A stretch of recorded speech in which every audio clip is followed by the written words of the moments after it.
Adama Diallo se prépare.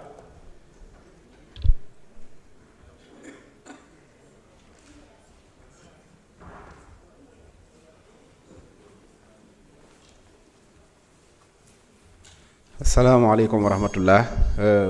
Monsieur le Président, député yi maa ngi leen di nuyu madame le ministre di nuyu suñu ministre suñu avocat wu projet bi muy maître Mouhamadou Bamba Cissé.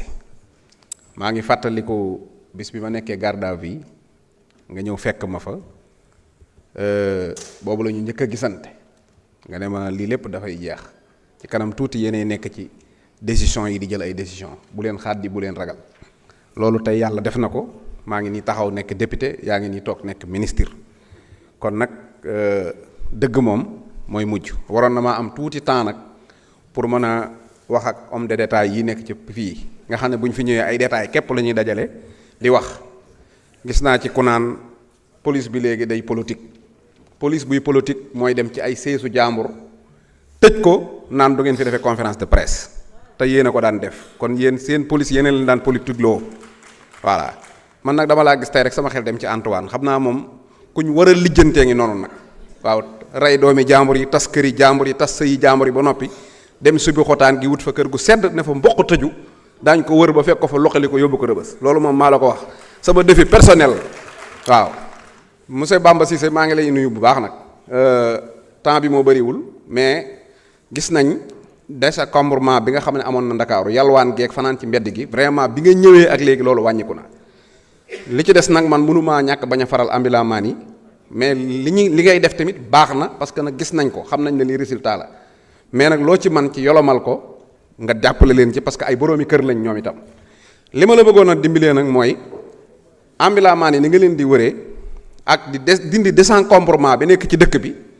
dama bëggoon nga def ko ci parti politique yi ndax parti politique ambulant maan yi daa bari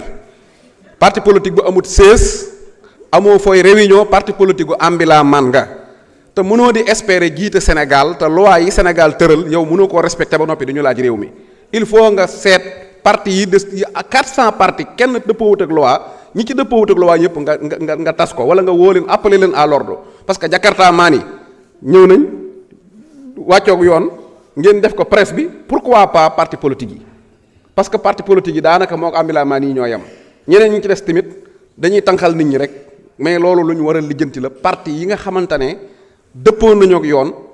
ñu bàyyi leen ñu dox parti yi nga xam ne tamit mas nañ leen a fekk ci rey nit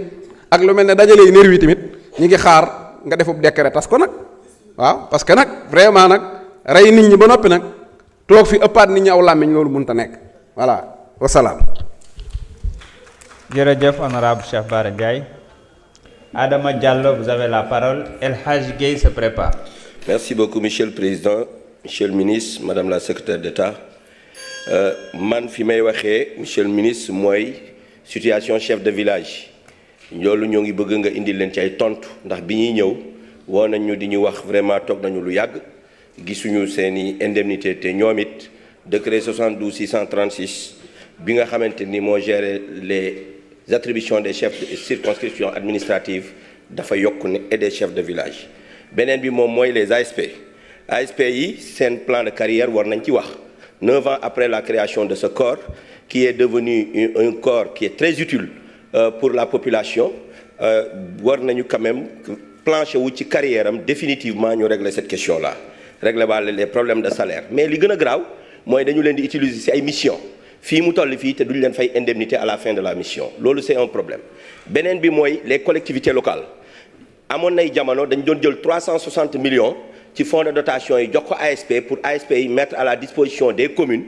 un personnel bi nga xamante ne dañuy renforcer di ñu jàppale ñun maire yi bu baax a baax te mu amaloon ñu njariñ ñu jékki-jékki rek loolu arrêté ñu bëgg a xam est-ce que ministère collectivité moo leen joxatul 360 millions yi wala est-ce que dañoo changer stratégie bi ci topp mooy ministre bi wax na fi démb ne pare nañu pour acte 4 waaye li ñu ci comprendre mooy dina am ay communes yi nga xam ne dañu koy wàññi parce que viableul wala dañ leen di fusionner wala sax dañ leen di supprimer ma lay laaj est-ce que vous avez mesuré la réaction et la réceptivité des populations face à la mise en œuvre de cette mesure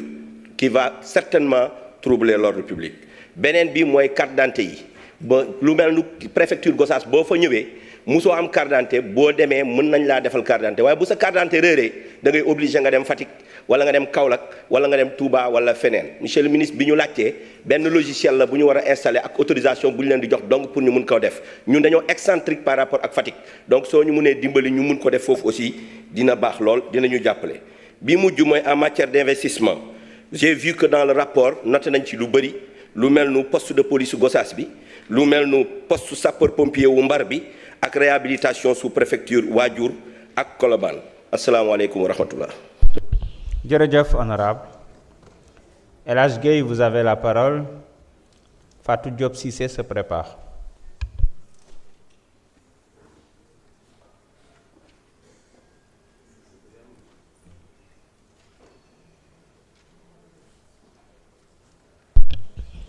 Ça marche pas, veuillez vous déplacer.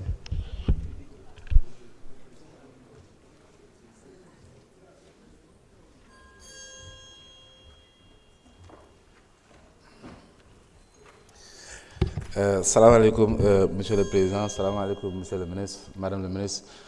ñu ngi nuyu ñëpp di jaajëfal ñëpp monsieur le ministre dama la bëggoon interpeller ci ñaari question ba ñett bu ci njëkk mooy administration plus proche des administrés au niveau du département de Koungheul dañ fa am 3 sous-préfectures waaye ñaari sous-préfectures yëpp biir Koungheul la ñu nekk ñu bëggoon sous-préfecture yi dem ci arrondissement yi ñu jiite mais mënoo nekk sous-préfecture ba pare loger biir commune bu Koungheul te ñi ngay administrer ñi ngi ci beneen arrondissement wala beneen commune par exemple la sous-préfecture de Ida Mouride tey wala la sous-préfecture de Lour Escale tey mu ngi loger biir commune bu Koungheul te toutes les conditions sont réunies pour que sous-préfecture bu Lour Escale dem installé wu au niveau de la commune de Lour Escale ou bien au niveau de l'arrondissement de Lour Escale bu njëkk ci ginnaaw ay at ci ginnaaw bi ñu ci defee marche dañoo waxoon ne Lour amul courant léegi nag Lour am na courant am na lépp kon nañu génn nañ jël sous-préfecture yooyu ñu delloo leen ci commune yi nga xam ne wala arrondissement yi nga xam ne ci lañ dëkk beneen boo xam ne bëggoon na li ci interpeller mooy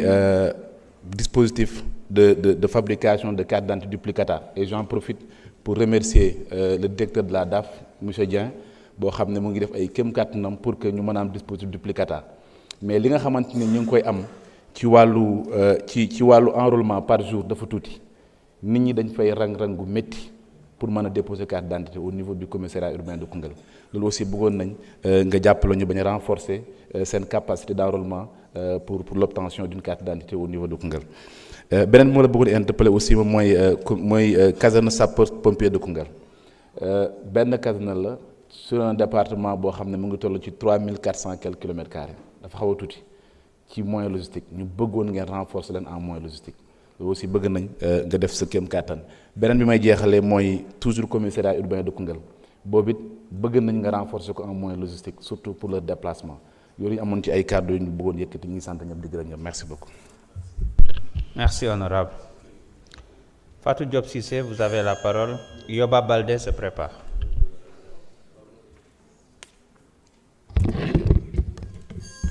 Jërëjëf Président, Monsieur le Ministre, chère Marie-Rose, cher peuple de ma patrie ci biir hémicycle bi biir réew mi ak diaspora asalaamualeykum. Monsieur le Ministre, les cartes d'identité et passeports de la diaspora